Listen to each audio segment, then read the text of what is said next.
It looks like they walked out of Bridgerton and then stumbled through a forest of lace and then walked on set. It's terrible.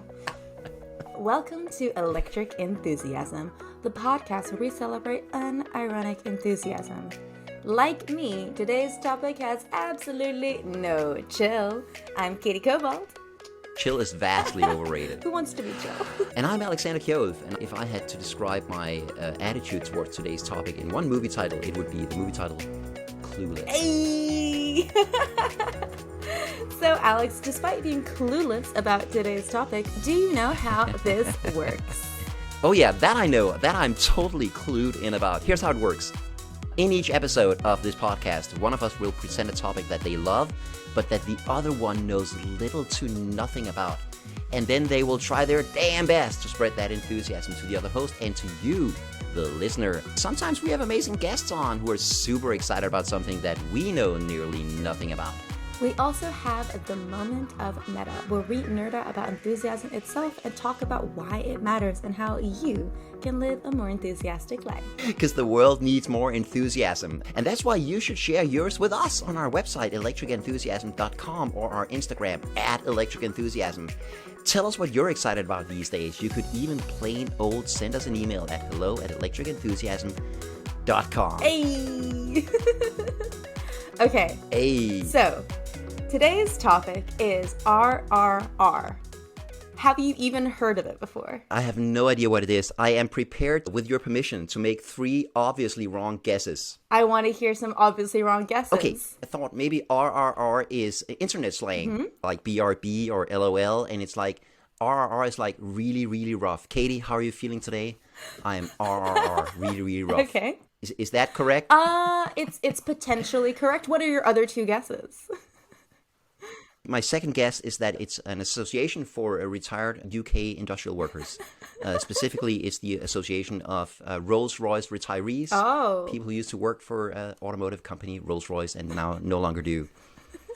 You're getting closer. You're definitely getting closer. And the final guess? Okay, final guess is that it's from Stranger Things season 2, when Dustin gets his teeth fixed and he makes that sound. That's it. Yeah, that's the one. That's the one. 100%. I find it absolutely hilarious that you think I would be enthusiastic about Rolls-Royce retirees. Like, the aggressive anti-capitalist that I am, and you're like, yeah, she's down with Rolls-Royce retirees. That's what she's enthusiastic about today. True. Yeah. Also, an entire episode on Dustin Henderson going, yeah. I don't know. Really. All of my guesses were completely wrong. What exactly is RRR? We like to start with the facts first around here, Katie. Give us the facts. Okay, hang on. Before I say anything else, actually, I'm going to try my best to pronounce everything correctly today, but half the things I need to say are in Telugu, and I do not speak Telugu, so this is going to be exciting. I'm excited already. RRR is a Tollywood Indian action epic. Epic being the perfect word to describe this film. RRR stands for Rise, Roar, and Revolt. It is... I love it already. There's no chill in this film. It is the fictional retelling of 2 real-life Indian revolutionaries. Alluri Sitmaraman Raju. Alluri Sitma.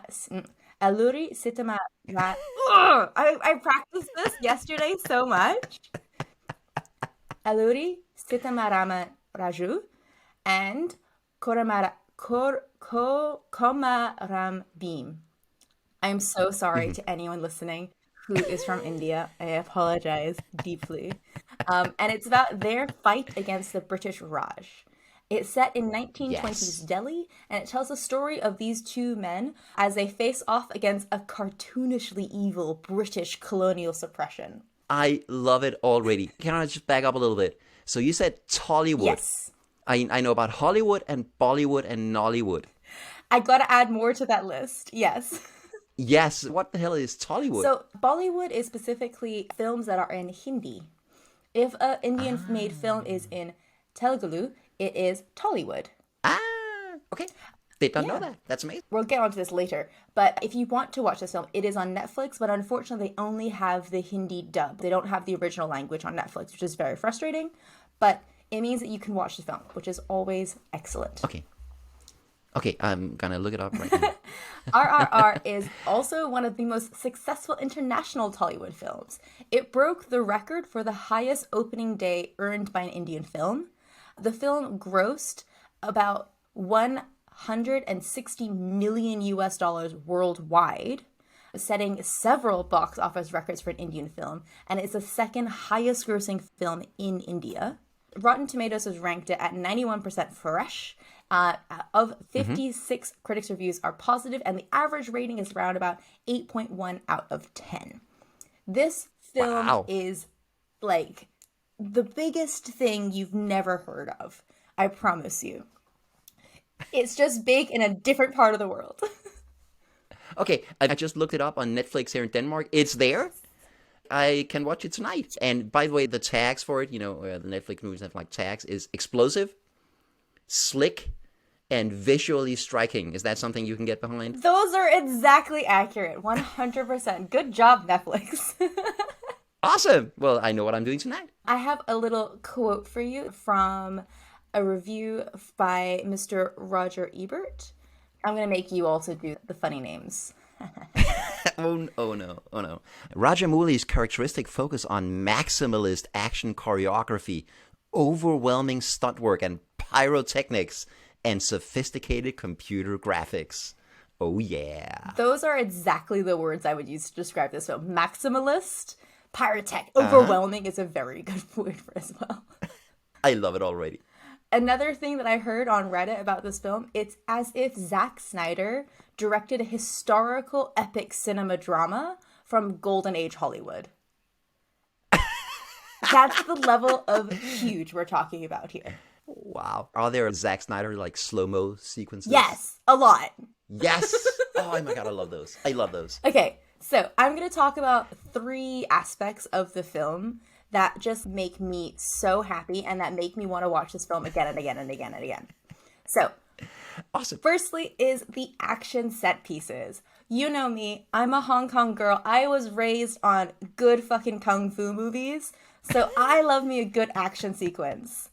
And I promise you, the action pieces in this film have me jumping up off of my seat, cheering. They combined like a Jackie Chan, Sammo Hung level of creativity and plainness in the choreography with Marvel level CGI. Good Marvel level CGI. Wow. So it involves things like a prison break with one man sitting on another man's shoulders and taking out an entire prison. A man screaming into a tiger's face as he defeats it in battle. And so many insane amounts of interesting choreography, and the way that they play with space and props gives me like that Jackie Chan, Sammo Hung vibes, and it's incredible. So you're saying it's based on real events, but it's not entirely historically accurate then? It's 100% fictional. It's like Inglourious Bastards, right? It's a fictionalized narrative around 2 actual people. So the real life revolutionaries were real. They were genuine historical figures within Indian culture, but they never met. They were not friends. Okay. And so this movie is a reimagining as if what happens if they were to meet, what happens if they were to join forces. I would like to show you a little clip. You're going to watch the clip and then you're going to describe what you witnessed.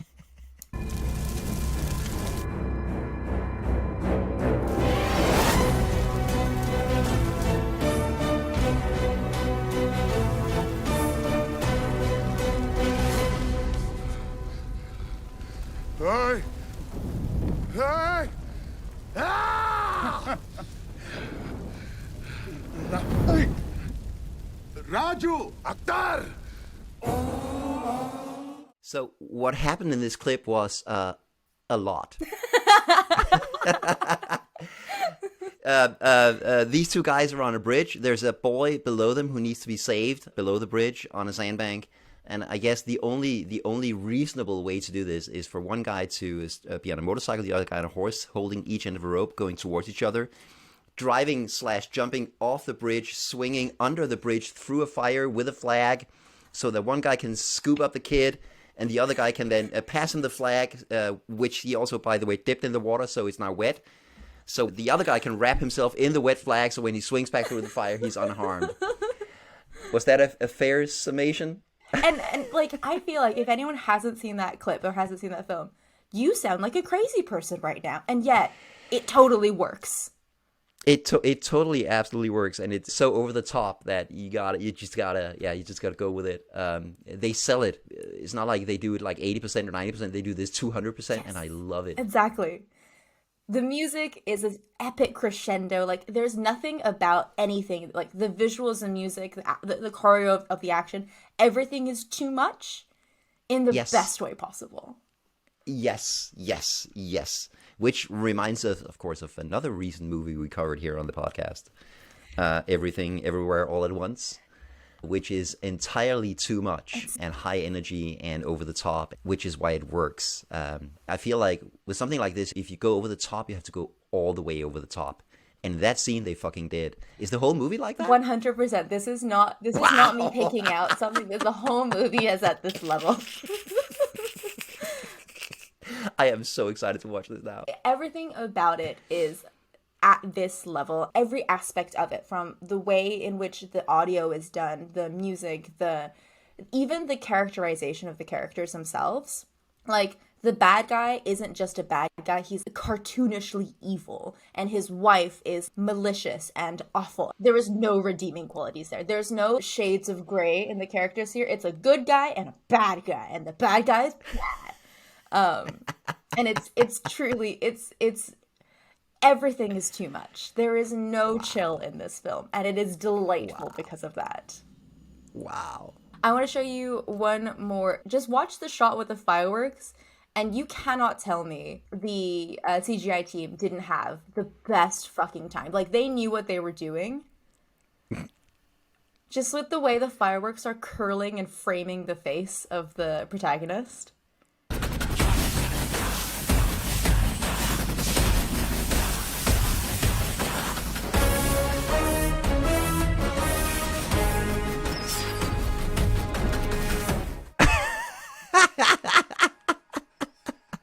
Is he in fact a firebender? Well, here's the thing. If we're going to get onto that, thank you very much. Let's quickly pop into talking about some of the visual themes of the film. Because the visuals in this film are, as you've seen, absolutely over the top, maximalist epic. And these two characters have fire and water imagery, right? Our two protagonists are contrasted with the elemental forces that represent them. Beam is water and Raju is fire. And this imagery is thematic throughout the entire film and cleverly intertwined into each action sequence. We had that on the bridge, right? Exactly! One of the guys dipped the flag in the water, the other guy swung into the fire. Yes! Wow! And it's woven beautifully throughout the film. The setup for this, it's chef's kiss. It is truly impeccable. When we meet the characters for the first time, we see one literally through flames. Like, the flames appear, and then all of a sudden they fade away, and you see his beautiful face. And the other one, when we see Beam for the first time, we see him upside down, but it's just his reflection in the water. And it becomes their weapon of choice. It is the background upon which the action is set. It's everywhere, and it acts as like this visual guide for us, because we have these two contrasting elements, very powerful elements. And they are used to take down the British colonial rule in India. It's fucking cool. It's so fucking cool. Beautiful. Why is it that some piece of media manage to do that, where everything is just coherent? Yes. Cohesive. Where everything just fits together and comes into a whole. Yeah. And then other movies are just a mess. Nothing is consistent. Nothing matches up. Why is it that some productions just manage to do that? I feel like the direction team behind this film had such a strong concept, because it is woven into pretty much every aspect of the film. And also, picking fire and water, it's blue and orange, right? Those are beautiful contrasting colors as well. So visually, it really carries the film. It's super fun, because every time it happens, you're like, fire, water, fire, water. It's again. That's amazing. That is well thought out, and I love it. Is there an earth and an air character? Sadly not. This film is just fire and water. Not quite Avatar yet. But I will say, speaking of Avatar, there's a lot of anime styling in this. You do have, like, completely unrealistic, but fans must appear behind the camera because all of their hair is perfectly blowing out of their face as the protagonists land a truly devastating punch. Or after they take someone out and they've just landed on the ground, their hair blows back perfectly and the leaves blow away. There's a lot of those moments where it's very clearly pulling from anime and like super intense action filmmaking where there's a lot of beautiful moments in slow motion that are just delicious. Wow, that's awesome. Another visual aspect to this film that I super fucking love is the fact that they used a lot of practical effects. So a lot of the explosions and fire sequences are practical effects, and you can tell. So in the bridge sequence that we just watched, the train is real. The train that blows up is an actual miniature that they blew up. And it's so rare to have miniatures used in Hollywood nowadays because they just put everything into CGI. So what I really appreciate about Rajamouli, who's the director, his approach is that he opted for a lot of practical effects that were then supplemented with CGI. So you still have that feeling of the power of the fire and the explosions because they are fucking real fire and explosions. And then on top of that, with the smaller details, that's when the CGI comes in. And I just really appreciate that. So do I, and it usually works so much better than pure CGI, which can become incredibly fake looking very quickly. Yeah, right? Oh, one thing that they do in the film, which is insane, none of the animals are real. Because India has really strict policies about animal cruelty and using animals in film. So all of the animals are CGI. Are you telling me the horse he rode on in that quick clip I just saw was not real? Yes. I could not tell. No, you can't. It's incredible. Wow. Okay, that's amazing. Another visual aspect to this film that I absolutely adore is Raju's fashion. So he's the fire guy. His fashion throughout the film is so beautiful. He is the moment, a true icon. I want his wardrobe. He always wears these gorgeous vintage-esque outfits with suspenders and high-waisted trousers. He's beautiful. So as you're watching, please take a note of the fashion that he is wearing because it is gorgeous. I will definitely check that out. On the other side of the spectrum in terms of fashion, I will say the period costumes on the women in this movie are absolutely atrocious. They are not appropriate. It's set in the 20s. No one is wearing a 20s silhouette. Everyone is wearing random frilly lace shit. It looks like they walked out of Bridgerton and then stumbled through a forest of lace and then walked on set. It's terrible. So Raju's fashion, incredible. Icon is the moment. Yeah. Any woman in this film, please go away and never return. Duly noted. The final thing that I want to bring up that I think is absolutely wonderful about this film is the bromance. So it is super duper rare in film media for us to see male-male friendship that is truly wholesome and beautiful and built on a foundation of genuine respect for one another. And this is one thing that the film does so well. The relationship between the two of them, the moment that we saw in the bridge fight, that's the moment that they meet. So they both have this shared desire to look after and protect the people around them. That's what brings them together initially. That's the first time they met, and they figured out how to save a child by jumping off a bridge together. And they've never spoken. It's incredible. You see their friendship develop and change over time. And they have obviously the miscommunication, devastating moment where they have to not be friends anymore, and then it's all very sad. Every kind of thing that a director would normally give to build a romantic relationship, all of that time, they also give it to these guys to have a friendship. And it's beautiful. There's a couple of romantic subplots, and they're not very interesting to me at all. But the fact that they spent this time to build a friendship in which they're helping each other. They're both desperately trying to help one another succeed in the things that they know about. There's some mystery. I don't want to tell you too much. Actually, I could tell you the entire plot of this film and it wouldn't fucking matter because the way they tell this story is so epic. But there is a beautiful bromance sequence, and also in the inevitable dance sequence that obviously has to happen because it's an Indian film. Even through that, they're using it to tell the story of the love that they have for one another, right? It's a dance battle. One of the guys trying to impress a girl, and so his friend Raju takes the fall to make him look cool. So even within the set piece of we're doing the dance number now, which generally is kind of like random dance number, they're still using that to drive the narrative forward that these two are working together and building each other up in this really delightful and adorable, wholesome way, and it's so very cute. Oh man, I love that. Not a lot of movies have that, right? No. Where two guys can be friends. Lord of the Rings would be another example of just wholesome male friendships, but otherwise it's just shockingly rare. Yeah.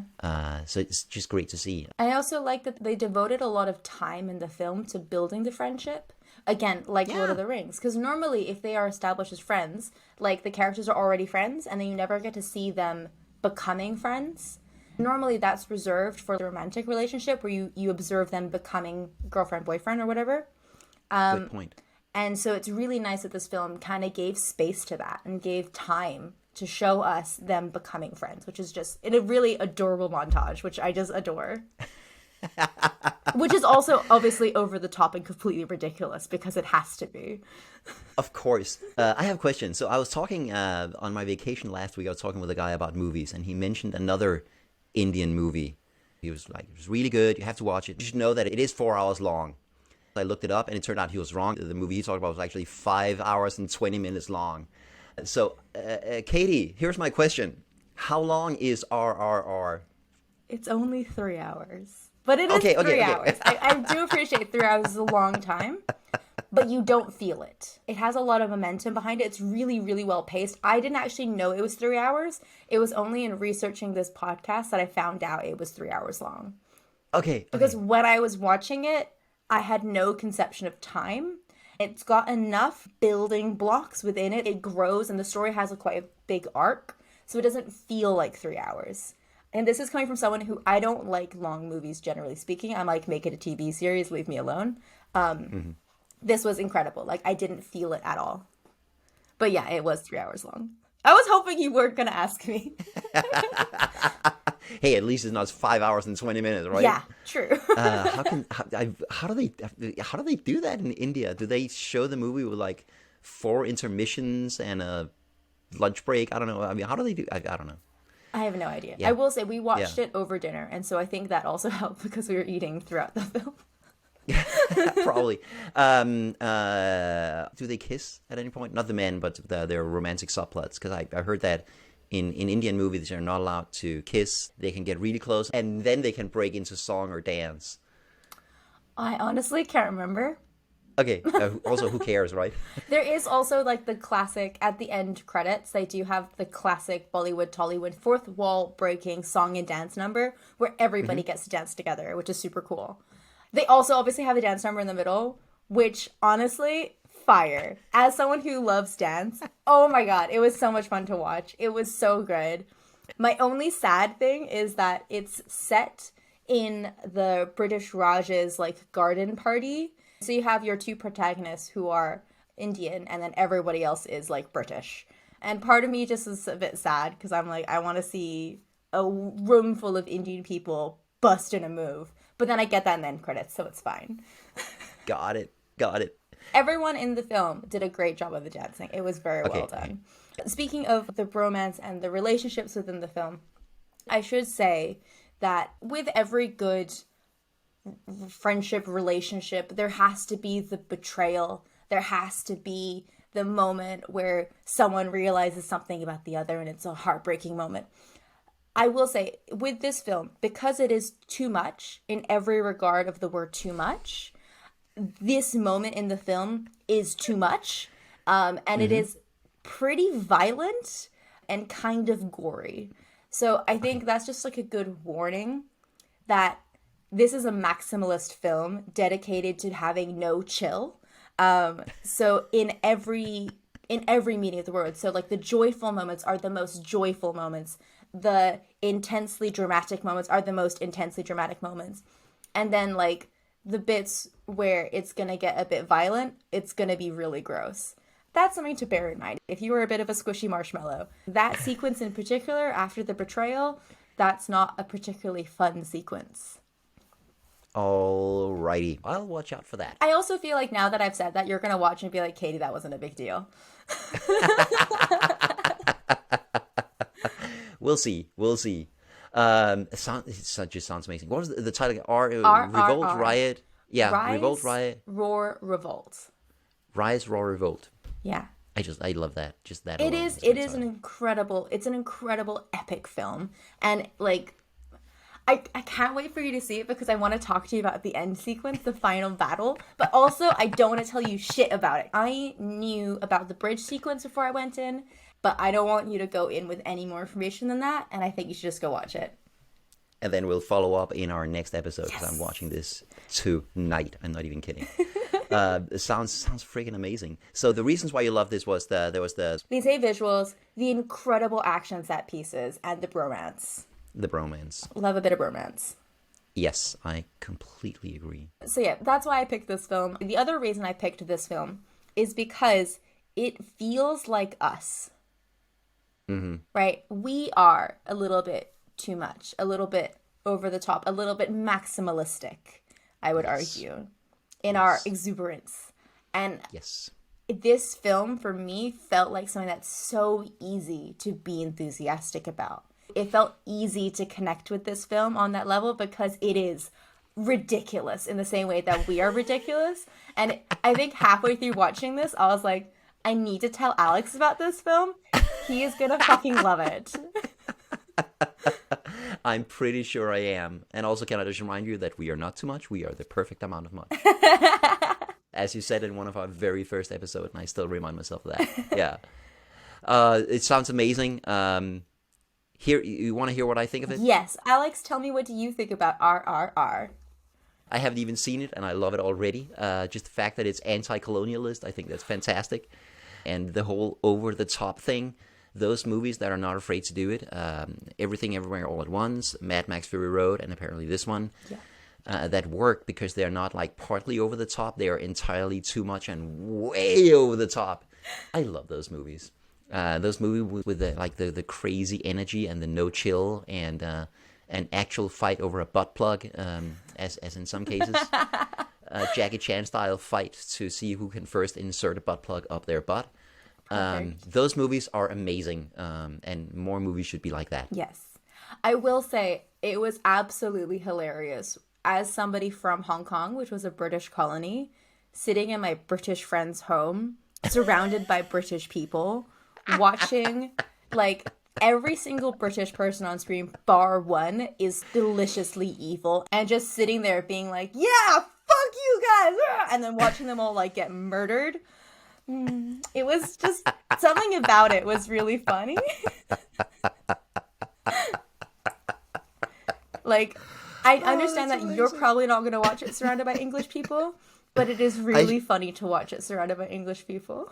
I should find 5 or 6 English people and watch it with them. That would be amazing. One of the funnier things that happened the next day. So, like, I watched this that night, and then the next day I was hanging out with British people because I'm in Britain. And somebody was complaining about how they went to a Chinese restaurant and they got charged for water.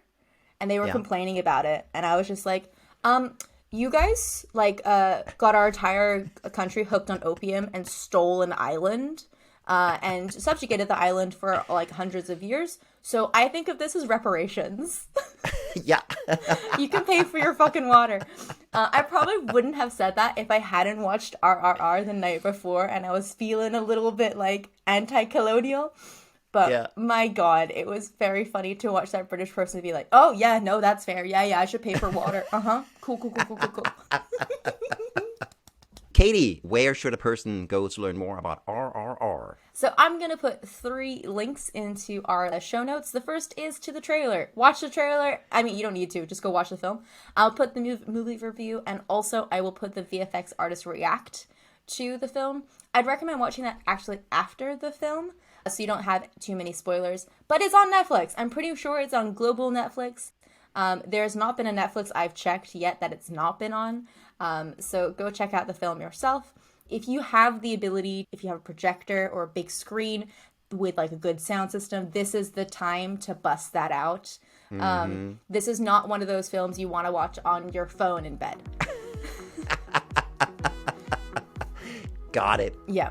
So, dear listener, what did you think about RRR? Do you have any questions, or did we leave out something awesome about this film? Go to our website or Instagram at Electric Enthusiasm and let me know. Beautiful. Moment of meta? Moment of meta. Moment of meta. So, I was enraged today. Enraged. Seriously, I got angry. So there's a new HP ad out where they talk about working happy. I feel like this sounds like something very infuriating for you. Yeah. The ad features a lot of people who have taken their HP devices with them on their vacations. There's a guy surfing at dawn on the beach. He has a laptop with him so he can do some emails. There's a guy who's taking a video meeting in a ski lift going up the hill. There's a woman who's hiking. She's sitting at a bonfire, packing away her laptop in her bag on this hike in nature.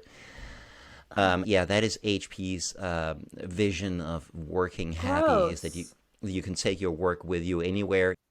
And have zero boundaries whatsoever about your time versus company time. Ugh. Exactly. If Ugh. you're sitting in a ski lift, you're not doing anything. You might as well take a video call in the chairlift on the way up. So instead of getting mad about that, I wanted to use that as the springboard to talk about something positive, which I think is hobbies. Yeah. Instead of taking your laptop with you when you surf, go surf, right? You don't need to cram productivity into every aspect of your life, especially not your hobbies. The definition of a hobby is something you do purely for the pleasure of it. And in that way, I think it is one of the purest expressions of enthusiasm, or at least I think it should be. Yes. Katie, what are some of your hobbies? So I really love sewing. I also love, I think purest expression of hobbies would definitely be cooking. And singing terribly where no one else is around. I love singing, and I love it when my flatmate's out, there's no one in the house. I will go onto YouTube, get the karaoke search going, and I will just sing every song that I love, no matter how terribly I am at it. It's great. Yes, that's fantastic. That is a pure expression of what I think a hobby should be, right? I think everybody has hobbies of some kind. Whoa. Hang on, Alex, you haven't told me your hobbies. I mean, I have like a million, like reading, good movies, swing dancing, obviously. You've turned it into a profession. I think hobbies can be a hobby and a profession if you do it right. Yeah. Cooking, absolutely. Yes, you are a fantastic cook. Thank you, and likewise, which we got to see when you were in Copenhagen. Snowboarding is fantastic. I don't have like one all-consuming hobby, which some people do, and I think that's fantastic. Here's the springboard I sort of wanted to take is that if you have a hobby, you do it for the enjoyment. There is absolutely no need to be good at it. Like you can enjoy singing. Yeah. I can enjoy singing even if I only sing when I'm alone, because I don't want to inflict that on anybody else. Yeah. Your hobby does not have to contribute anything to anyone else, right? It's not like you need, at the end of the day, once I've completed this round of my hobby, I can give this to somebody else. You absolutely don't need to do that. I don't think you don't need to monetize your hobbies. If you're super enthusiastic about knitting, you seriously, you do not, Etsy is not going to come after you. You don't need to open your own storefront and sell your creations. You can knit just for the hell of it because you enjoy the act of knitting. And finally, you don't need to have anything to show for it. There doesn't need to be any kind of end result afterwards apart from your own enjoyment. I think that's what makes a hobbies like pure enthusiasm if you do them right. And if you do them wrong, that's when they turn into chores. And of course, capitalism hates pure enjoyment. Yep. It hates unproductive time. If you're knitting but not selling your creations, then you're not contributing to national GDP growth. And we can't have that. No, I'm not allowed.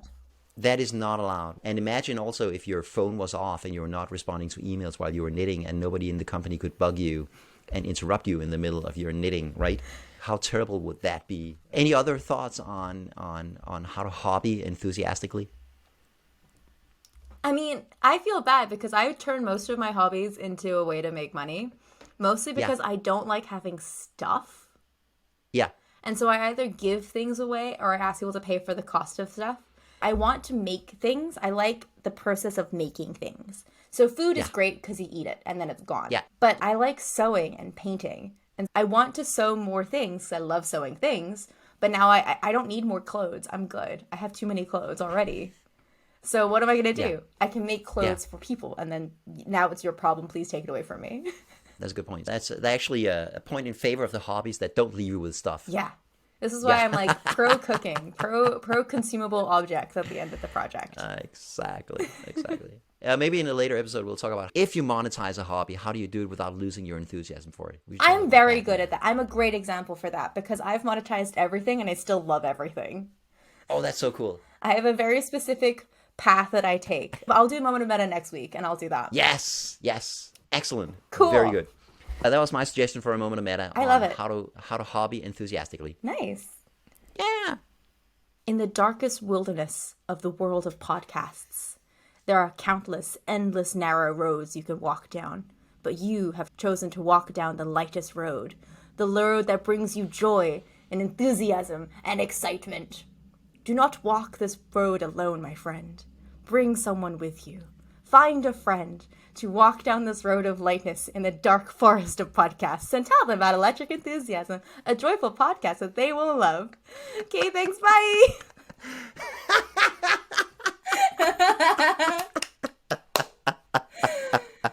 All right, Alex, do we have some roundup from previous episodes? Yes, we do, because a lot of people were really enthusiastic about our episode on the movie Everything, Everywhere, All at Once. It's a great movie. Yes, and a lot of people have watched the episode on YouTube. And a lot of those people have written some really good comments, and we should share some of those. So Maeve Longchamp wrote a comment saying, "This was wonderful, a great dissection / appreciation of a great movie." So thank you so much for that, Maeve.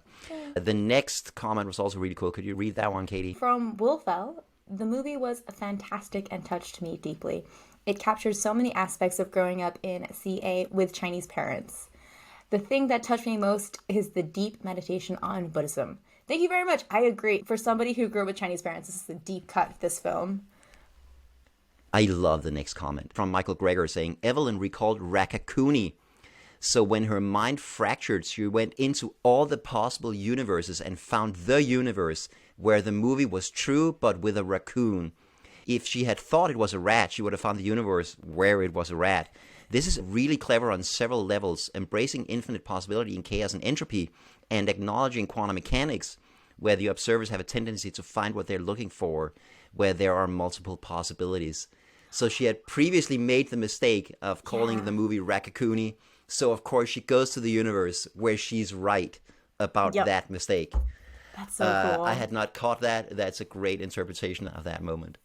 I love that moment because, like, that moment of the film reminds me so much of my mom. Like, the mispronunciation, like, the misinterpretation, and then the defiance that she is correct. I love the idea that there is a universe in which my mother is actually correct. Yeah. You should read the final comment. From David Minkin. So, full disclosure, I'm a lifelong Waymond. Yes, good job, sir. And even though existence has pretty much done everything it can to stomp that out of me, I persist in my way of being. If anything, it's gotten stronger over time. My wife is very much an Evelyn, and her experiences as an immigrant coming to America as a consequence of the fall of Saigon has hardened her outlook considerably. Watching this movie together was nothing less than revelatory and truly transformational. Thank you so much, David. I am so happy to find another lifelong Waymond. Good for you, sir, for being that. That is such a hard thing to be sometimes in this world. And I'm really glad that you enjoyed this movie and that it found a way to speak to you in your life as well. This movie is so fucking cool. I'm so happy about this movie and the fact that it exists in the world. Yes. Also, Waymonds of the world, unite. Alrighty. Katie, If somebody liked this episode of our podcast, what other episode should they listen to next? I mean, I'm gonna be obvious. I feel like Everything Everywhere All at Once. No brainer. I mean, both maximalist films, both films that are perfectly too much. If you enjoyed that film, you'll enjoy this film. If you enjoyed that film, I think they are very, very demonstrative of my taste in over-the-top cinema. I completely agree. The one caveat, of course, being that you are not allowed to listen to that episode unless you already have seen the movie Everything Everywhere All at Once, because we are spoiling it. Yes. So if somebody hasn't seen the movie yet and they're desperate to listen to another episode, where else could they go? Over the top. You know what? Joe Bake. Josephine Baker, over the top character, larger than life, maximalist person right there. That is very true. Yeah. She also has no chill. Zero chill. Brought a cheetah with her on stage to her performances. Insane. Let it loose to terrorize the orchestra. I mean, why wouldn't you if you have access to a cheetah? Wanted to adopt children, so adopted like 11 from different places around the world. That's maximalist living right there. If you want the same theme but in a different medium, our episode on Josephine Baker will absolutely tickle your fancy as well. We hope you enjoyed sharing some of our enthusiasms in this episode. Please visit our website, electricenthusiasm.com, or find us on Instagram at electricenthusiasm to discover more episodes and leave a comment. And now, dear listener, it's your time to rise, roar, and revolt.